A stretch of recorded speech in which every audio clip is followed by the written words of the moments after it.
Hubungan politik dan perdagangan antara Cina dengan pulau-pulau di selatan telah lama terjalin. Pemerintahan yang berkuasa di Cina saat itu mendirikan kantor pelayaran untuk perdagangan selatan di Kanton pada tahun 971 Masehi. Perdagangan ini mencapai puncaknya pada masa dinasti Song. Pada saat dinasti Yuan berkuasa di Cina, bangsa Mongol membuka lebih banyak pelabuhan di bagian selatan untuk perdagangan luar negeri pada tahun 1277 dan mulai menerbitkan uang kertas. Setelah bangsa Mongol menaklukkan dinasti Song, selain memperoleh kapal dan awak kapal, sejumlah ahli maritim dan perompak kemudian ikut bergabung ke dalam pasukan perang Mongol. Bangsa Mongol kemudian menggunakan ahli maritim dan perompak yang berasal dari dinasti Song dalam penyerangan terhadap Jepang dan pulau-pulau yang berada di Laut Selatan Cina. Mantan perompak yang terkenal, yaitu Chu Qing dan Chang Xian, juga bergabung dengan Mongol dengan sejumlah besar kapal dan pelaut. Pada tahun 1276, dua orang perompak yang beroperasi di Laut Cina Selatan, yaitu Zhu Qing dan Xiang Zuan, kemudian mengabdi kepada Mongol dengan lebih dari 500 kapal dan beberapa ribu pelaut. Zhu dan Xiang kemudian diperintahkan oleh Istana Yuan untuk membantu Atahaye dalam invasi maritim besar-besaran ke Jepang. Sedangkan pada tahun 1284, ketiganya memimpin armada dalam penyerangan terhadap Champa. Pada tahun 1292, Zhu dan Xiang beserta armada maritimnya turut serta di dalam penyerangan ke Pulau Jawa. Hubungan bilateral antara Jawa dan Cina telah didokumentasikan dengan baik sebelum berkuasanya Hubilei dari dinasti Yuan. Hingga saat kedatangan Meng Qi ke Pulau Jawa, hubungan persahabatan ini kemudian terputus. Meng Qi dan utusan-utusan sebelumnya yang dikirim sebagai utusan resmi dari dinasti yang baru, bukan hanya dalam urusan perdagangan, tetapi juga hubungan UPT dan status politik terhadap dinasti Yuan. Namun hal ini mendapat penolakan dari Kertanegara. Seorang pedagang yang berasal dari Venesia, Italia, yang bernama Marco Polo, di dalam catatan perjalanannya mengatakan bahwa pada saat kunjungannya ke Jawa pada tahun 1290, Pulau Jawa hanya tunduk pada satu raja dan tidak memberikan UPT kepada siapapun.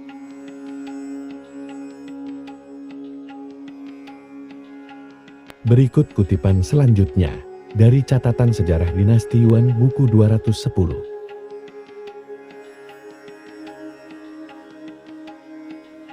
Ketika Kaisar Shi Kubilai menaklukkan orang-orang barbar di 4 penjuru dunia, kemudian dia mengirim para utusan ke berbagai negara di seberang lautan. Jawa adalah satu-satunya tempat di mana dia harus mengirimkan pasukan. Setelah beberapa waktu, Hubilei mengirim seorang pejabat bernama Meng Qi kepada Raja Kuawa. Entah apa yang dilakukan Meng Qi, atau kejadian apa yang membuat Raja Kuawa bertindak begitu kejam. Raja menangkap Meng Qi dan dengan besi panas mencap wajahnya, seperti yang sering dilakukan pada pencuri pada umumnya. Setelah dihina seperti itu, kemudian Meng Qi diusir. Hubilei sangat marah atas penghinaan yang dilakukan terhadap salah satu utusannya. Kemudian, dia memerintahkan armada besar kapal perang dan yang lainnya untuk berkumpul di Chunzhou, Fujian. Pada bulan kedua tahun 1292, Kaisar mengeluarkan perintah kepada Gubernur Fujian untuk mengirim Sipi, Ikimise dan Kaohsing memimpin pasukan untuk menaklukkan Jawa, memerintahkan untuk mengumpulkan pasukan dari Fujian, Jiangxi, dan Hukuang sebanyak 30.000 orang, mengirimkan 1.000 kapal, dan melengkapinya dengan perlengkapan dan perbekalan untuk 1 tahun. Kaisar memberikan 40.000 batang perak. Kaisar juga memberikan 10 lencana harimau, 40 lencana emas, dan 100 lencana perak, serta 100 lembar sutra, sebagai penghargaan atas jasa-jasa mereka. Ketika Ikimise dan rekan-rekannya mengadakan pertemuan terakhir dengan Kaisar, kemudian Kaisar berkata kepada mereka, Ketika kalian tiba di Jawa, kalian harus dengan jelas menyatakan kepada prajurit dan rakyat negara itu bahwa pemerintah kekaisaran sebelumnya telah melakukan hubungan baik dengan Jawa melalui utusan-utusan dari kedua belah pihak, tetapi mereka telah melukai wajah utusan kekaisaran yang bernama Mengci, dan kalian harus menghukum mereka karena hal itu. Pada bulan 9, sejumlah pasukan dikumpulkan di Qingyuan. Nama lama dari Ningpo, Sipi, Kaohsing, dan Ikemese kemudian diperintahkan untuk berangkat menuju Quanzhou. Sipi dan Kaohsing pergi bersama para prajurit melalui jalur darat, sementara Ikemese membawa perlengkapan dan perbekalan dengan menggunakan kapal. Pada bulan 11, pasukan dari 3 provinsi yaitu Fujian, Jiangxi, dan Hukuang berkumpul di Quanzhou. Pada bulan berikutnya ekspedisi laut diberangkatkan. Pada bulan pertama tahun 1293, mereka tiba di Pulau Kuian atau Belitung. Di sana mereka berunding tentang rencana penyerangan ke Pulau Jawa. Pada bulan 2, Ikemese dan salah seorang komandan bawahannya, beserta sekretarisnya dan 500 orang prajurit, dengan menggunakan 10 kapal, berangkat terlebih dahulu untuk membawa perintah kaisar ke negeri Jawa. Rombongan pasukan sampai di Karimun Jawa, dan dari sana kemudian menuju suatu tempat di Jawa yang bernama Tutingsun atau Tuban. Ketika Sipi dan Kaohsing bertemu lagi dengan Ikemese, kemudian memutuskan bersama dengan para pemimpin lainnya bahwa separuh pasukan harus dikirim ke darat dan separuh lainnya melanjutkan perjalanan dengan kapal. Sipi pergi melalui laut ke muara Sungai Kecil Sugalu atau Sedayu. Dari sana kemudian ke Sungai Kecil Patsi atau Kalimas. Di sisi lain Kaohsing dan Ikemese memimpin sisa pasukan yang terdiri dari pasukan kavaleri dan infanteri, berbaris dari Tuban melalui jalur darat. 2 perwira dikirim dengan menggunakan perahu dari Sungai Sedayu, dengan perintah terlebih dahulu menuju Majapahit, dan kemudian bergabung kembali dengan induk pasukan, melalui Sungai Kecil Kalimas. Seorang perwira kemudian melaporkan bahwa menantu Raja Jawa, yang bernama Pijaya, ingin menyerahkan negaranya untuk tunduk kepada kaisar, tetapi karena ia tidak dapat meninggalkan pasukannya, kemudian perintah diberikan kepada 3 orang perwiranya untuk pergi bersama Perdana Menterinya, yang bernama Silananda Caya, dan 14 orang lainnya, untuk datang menyambut pasukan kaisar. Pada hari pertama bulan 3, pasukan berkumpul di muara Sungai Kalimas. Sungai ini di hulunya terdapat istana Raja Tumapel, dan bermuara di laut yang disebut Poupan, atau laut di sebelah selatan Madura. Sungai ini merupakan pintu masuk ke Jawa, dan mereka bersepakat menggunakan jalur ini untuk melakukan penyerangan. Para komandan pasukan kekaisaran membuat sebuah kamp dalam bentuk bulan sabit di tepi sungai, dan meninggalkan kapal-kapal besar mereka yang dijaga oleh beberapa ratus pasukan di bawah pimpinan seorang perwira tinggi. Armada kapal berada di sungai, sedangkan kavaleri dan infanteri di pantai. Utusan datang dari Pijaya memberitahukan bahwa Raja Kalang telah mengejarnya sampai ke Majapahit dan meminta bantuan pasukan Mongol untuk melindunginya. Ikemese dan salah seorang perwira bawahannya bergegas menuju Majapahit untuk memberi bantuan, dan seorang perwira lain mengikuti dengan pasukannya dengan tujuan untuk membantu mereka. Kaohsing bergerak menuju ke Majapahit, tetapi ia mendengar kabar bahwa belum diketahui apakah tentara Kalang sudah dekat atau masih jauh. Maka dia kembali ke Sungai Kalimas. Akhirnya dia mendapat informasi dari Ikemese bahwa musuh akan tiba malam ini, dan ia diperintahkan untuk pergi lagi ke Majapahit. Pada tanggal 7 prajurit Kalang tiba dan menyerang Pijaya dari 3 sisi. Pada tanggal 8, pagi-pagi sekali, Ikemese memimpin sebagian pasukan untuk menghadapi musuh di barat daya, tetapi ia tidak bertemu dengan mereka. Kaohsing bertempur dengan musuh di sebelah tenggara dan menewaskan beberapa ratus orang dari mereka, sementara sisanya melarikan diri ke pegunungan. Menjelang tengah hari, musuh tiba dari barat daya. Kaohsing bertempur dengan mereka lagi, dan menjelang malam, mereka dapat dikalahkan. Pada tanggal 15, pasukan dibagi menjadi 3 bagian untuk menyerang Kalang. Disepakati bahwa pada tanggal 19, mereka akan bertemu di Daha dan memulai pertempuran setelah mendengar suara piel. Sebagian pasukan menyusuri sungai menuju Daha. Ekemese melalui jalan timur, sedangkan Kausing melalui jalan barat, sementara Pijaya dengan pasukannya berada di bagian belakang. Pada tanggal 19, mereka tiba di Daha, di mana Raja Kalang mempertahankan diri. Dengan lebih dari 100.000 prajurit, pertempuran berlangsung dari jam 6 pagi sampai jam 2 siang, yang terbagi dalam 3 sesi pertempuran. Ketika musuh dikalahkan dan melarikan diri, terlihat beberapa ribu orang tewas di sungai, sementara lebih dari 5.000 orang tewas di tempat lainnya. Raja mengundurkan diri ke dalam benteng kota, yang segera dikepung oleh pasukan kami, dan Raja diperintahkan untuk menyerah. Pada malam hari, Raja yang bernama Aji Katan keluar dari benteng untuk menyerah. Atas hal ini perintah Kaisar disampaikan kepadanya.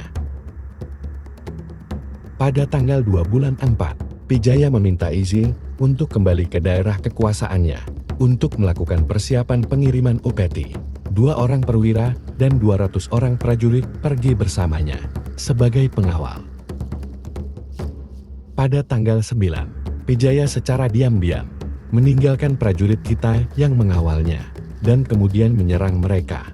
Hampir seluruhnya mati terbunuh, sehingga membuat seluruh pasukan menjadi bersedih. Pada tanggal 24, pasukan kembali ke Cina, membawa serta anak-anak dan perwira Aji Katan, yang jumlahnya lebih dari 100 orang. Mereka juga membawa peta negara, daftar penduduk dan surat dengan huruf emas, yang dipersembahkan oleh Raja.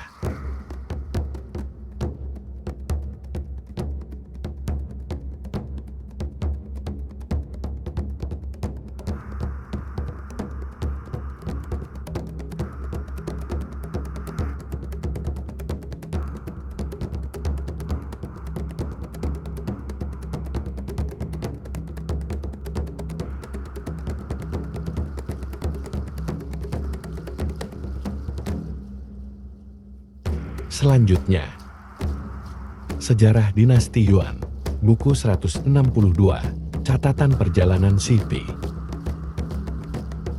Xi, yang nama lainnya adalah Chun Shou, dan yang juga dipanggil Tarhun, adalah seorang pria dari Poyet, distrik Lichol, provinsi Chihli. Ketika Kaisar Xi suku Bilai ingin menundukkan Jawa, ia berkata kepada Xi, "Di antara para perwiraku, hanya sedikit yang aku percayai sepenuhnya. Oleh karena itu, aku ingin mempercayakan urusan Jawa ini kepadamu."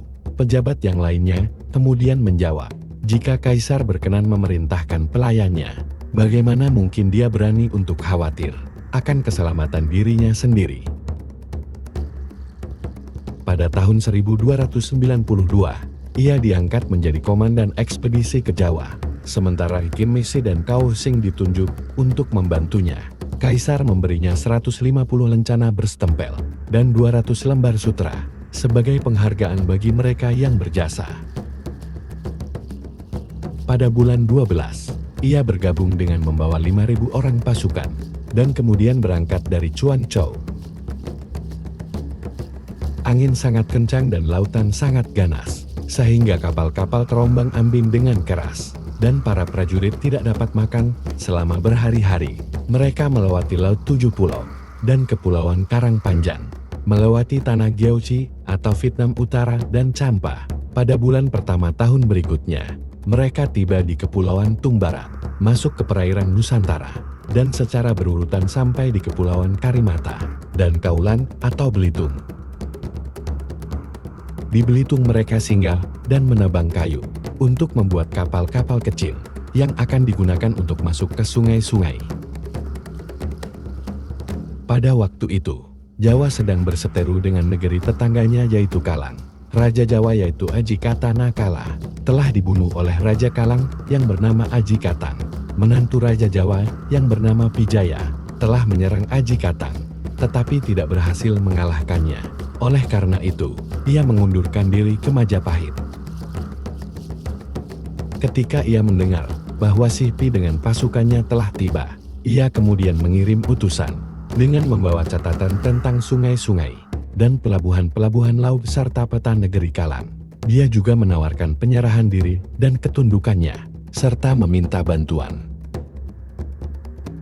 Si Pi kemudian maju dengan seluruh pasukannya, menyerang pasukan Kalam dan mengalahkannya, sehingga Aji Katang melarikan diri kembali ke wilayah kekuasaannya. Kau Sing kemudian berkata, meskipun Jawa telah menyerah, namun jika Jawa menyesali keputusannya dan bersatu dengan Kalam, pasukan kita mungkin berada dalam posisi yang sangat sulit, dan kita tidak tahu apa yang akan mungkin terjadi. Oleh karena itu Si Pi membagi pasukannya menjadi 3 bagian. Dia sendiri, Kau Sing, dan I Kim Mese, masing-masing memimpin 1 divisi, dan maju untuk menyerang Kalang. Ketika mereka tiba di kota Daha yang dikelilingi benteng, lebih dari 100.000 prajurit Kalang maju untuk melawan mereka. Mereka bertempur dari pagi hingga siang hari. Pasukan Kalang berhasil dikalahkan dan mundur ke benteng kota untuk menyelamatkan diri. Pasukan Mongol mengepung kota itu, dan tak lama kemudian, Aji Katang keluar dari kota untuk menawarkan penyerahannya. Istrinya, anak-anaknya dan para perwiranya dibawa oleh para pemenang sebagai tawanan. Pijaya meminta izin untuk kembali ke negerinya guna menyiapkan surat penyerahan baru kepada Kaisar dan mengambil barang-barang berharga miliknya untuk dikirim ke Istana Yuan. Si Pi dan I Kim Mese menyetujui hal ini dan memerintahkan 2 perwira dengan 200 orang untuk pergi bersamanya. Namun di tengah perjalanan, Pijaya membunuh kedua perwira itu bersama seluruh pasukan mengikutinya dan melakukan pemberontakan. Setelah itu, dia memanfaatkan keadaan ketika tentara kembali pulang dengan menyerangnya dari kedua sisi. Si Pi berada di barisan belakang dan terputus dari pasukan lainnya. Dia terpaksa berjuang sejauh 300 li sebelum dia tiba di kapal. Akhirnya dia berangkat kembali pulang dan mencapai Cuan Chau setelah perjalanan selama 68 hari. Dari seluruh prajuritnya, lebih dari 7.000 orang yang tewas. Setelah Si Pi dan pasukannya tiba di Cina, petugas Kaisar membuat daftar barang-barang berharga yang dibawanya, dupa, wewangian, dan lain-lain, yang diperkirakan. Barang-barang tersebut bernilai lebih dari 500.000 tael perak. Dia juga membawa surat berhuruf emas dari negeri Mulik kepada Kaisar, dan barang-barang emas dan perak, cula badak, gading, dan benda-benda lainnya.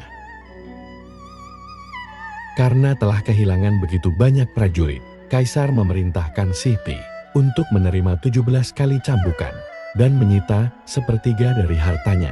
Pada tahun 1295, ia diangkat lagi ke jabatan semula dan sebuah tugu peringatan dipersembahkan kepada Kaisar yang menunjukkan bahwa Si Pi dan rekan-rekannya telah mengarungi lautan sejauh 25.000 li, telah memimpin pasukan ke negara-negara yang belum pernah dijangkau pada masa-masa pemerintahan sebelumnya, telah membuat negara-negara tetangga yang lebih kecil takluk, dan karena alasan-alasan ini, belas kasihan harus ditunjukkan kepadanya.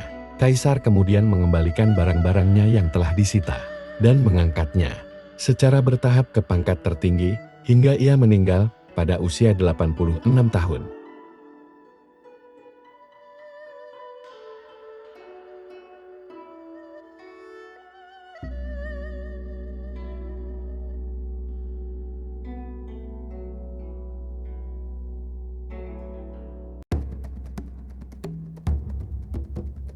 Sejarah Dinasti Yuan buku 162. Catatan perjalanan Hou Xing. Kau Xing yang bergelar Kung Ci adalah seorang pria dari Tsaizhou. Ketika Jawa telah melukai wajah utusan kekaisaran yang bernama Meng Qi, Kaisar menunjuk Kau Xing bersama dengan Si Pi dan I Kim Mese untuk mengambil alih komando pasukan dan pergi menaklukkan negeri ini. Dia juga mendapatkan ikat pinggang yang dihiasi dengan batu-batu berharga, pakaian bersulam, penutup kepala dari besi, busur dan anak panah, dan tanah seluas 1000 mu yang bagus, yang terletak di dekat kota besar. Pada awal tahun 1293 mereka sampai di Jawa. Ike Mese mengambil alih komando armada kapal, sedangkan Kausing memimpin pasukan infanteri. Di sungai kecil Kalimas mereka bergabung kembali. Sebagai menantu dari mendiang Raja Jawa, Wijaya telah menyerahkan diri untuk tunduk kepada kekaisaran, dan kemudian maju bersama untuk menyerang negara Kalang, dan menaklukkan rajanya yang bernama Aji Katan. Mereka juga membuat berbagai negara yang lebih kecil tunduk ketika putra Aji Katan, yang bernama Sihlah Pati dan Sihlah Tanpuhal, melarikan diri ke pegunungan. Kausing pergi ke pedalaman bersama 1.000 orang prajurit, dan membawanya kembali sebagai tawanan. Ketika dia kembali ke kota berbenteng dahan, Sihpi dan Ike Mese setelah mengizinkan Wijaya untuk kembali ke negaranya, dengan pengawalan dari pasukan kekaisaran, untuk melakukan persiapan pengiriman upeti. Kausing sangat tidak setuju dengan hal ini, dan memang, Wijaya kemudian membunuh orang-orang yang dikirim bersamanya, dan memulai pemberontakan. Dia mengumpulkan sejumlah besar pasukan, untuk menyerang pasukan kekaisaran. Tetapi Kausing dan yang lainnya, bertempur dengan gagah berani melawannya, dan berhasil memukul mundur pasukan Wijaya. Setelah itu mereka membunuh Aji Katan dan putranya, dan kembali ke Cina. Kaisar kemudian memutuskan untuk memberi hukuman kepada Sihpi dan Ike Mese yang telah mengizinkan Pangeran Jawa untuk pergi, sedangkan Kausing yang tidak mengambil bagian dalam keputusan ini dibebaskan dari hukuman. Kaisar kemudian menghadiahinya dengan 50 tael emas.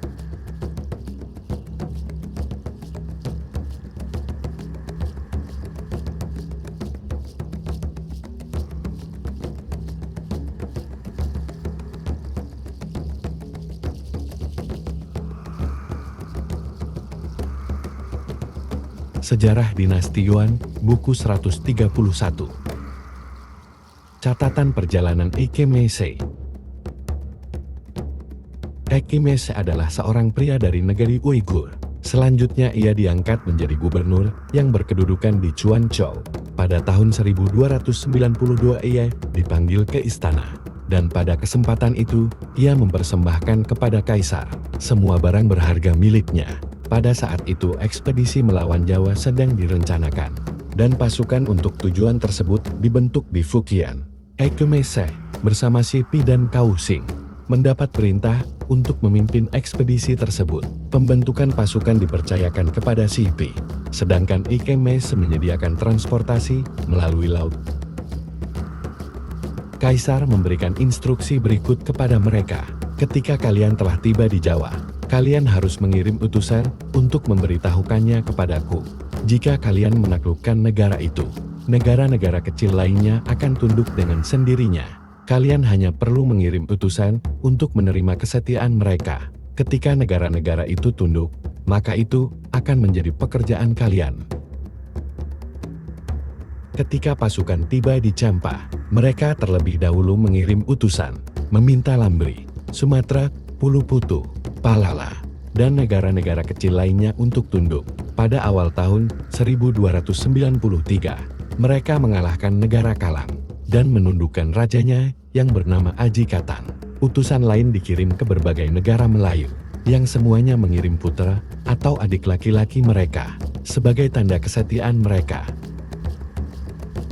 Menantu Raja Jawa yang bernama Wijaya, pada awalnya tunduk, namun ketika kembali ke negaranya, ia memulai pemberontakan. Para jenderal berpikir untuk melanjutkan perang, tetapi Ike Mese ingin melakukan apa yang diperintahkan Kaisar, dengan terlebih dahulu mengirim utusan ke Istana Yuan.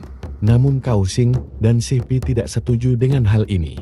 Oleh karena itu, pasukan kemudian ditarik, dan mereka kembali bersama tawanan mereka, beserta utusan dari negara-negara kecil yang telah menyerah. Kaisar menegur Ike Mese dan juga Sihpi, karena mereka telah membiarkan Wijaya melarikan diri, dan menyita sepertiga hartanya, namun segera dikembalikan lagi.